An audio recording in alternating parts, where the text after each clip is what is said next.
Our top story tonight, honoring a brave sergeant who laid his life on the line for Charlotte County. Thank you for watching The Night Beat. I'm Emma Heaton. And I'm Russ McCaskey. A crowd gathered to show respect for Sergeant Elio Diaz, who lost his life in the line of duty. And today, the sheriff released new information about what led up to the tragic shooting and the man who pulled the trigger.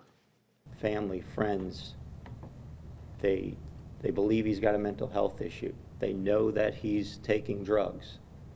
But they sat on their ass and did absolutely nothing. They knew he had weapons. They did absolutely nothing, and this was the result. People need to speak up.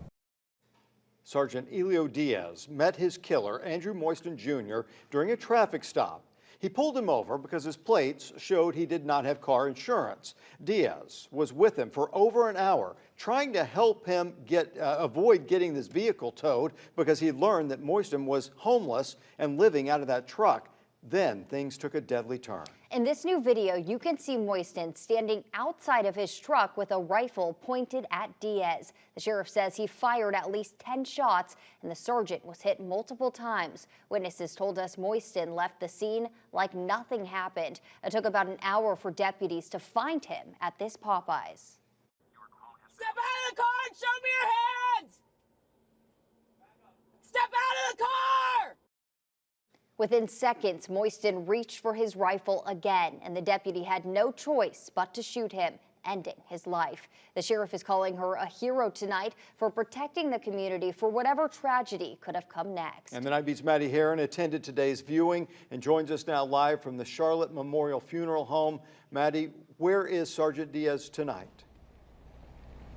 Tonight, Sergeant Diaz is still here at the funeral home, and tomorrow, this is where his family will privately bury him. As you can see, there aren't many cars behind me besides this one cruiser that is to commemorate his life. But earlier today, there were hundreds of visitors that wanted to say their last goodbyes.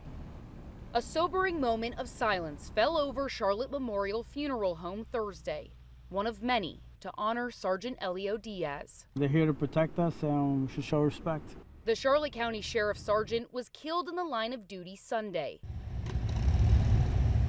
His viewing on Thursday was a tribute, larger than life, to honor him in death. Had to be here. There was no choice in this for me.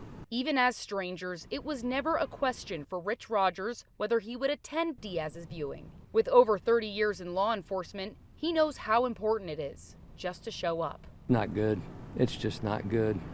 There's no other way to describe it. I've seen way too many of these. But I see what it's doing to his family. It's just tearing them apart, and it's unfortunate, it's unfair, but it's also what we chose to do, and I have a lot of respect for him. Respect that drew crowds from other agencies and the public to say their final goodbyes to the fallen hero, who will be remembered as a role model. As the community grew with his Latino population, he was there to put him at ease. So I'm glad that he was here for the time he was here. I wish he was here for longer. I'm very thinking about the family right now and the children that he left behind. The last to leave was his family, escorted by deputies and flashing lights back home before returning tomorrow to lay a father of 4, a husband, a brother in the force, a hero to rest. Before he is privately laid to rest here, there will be a public procession that starts over in Babcock Ranch. Wink News is going to be there every step of the way, and if you need more information on how to attend or where that route will be, you can head over to winknews.com. On the Night Beat, Maddie Herron, Wink News.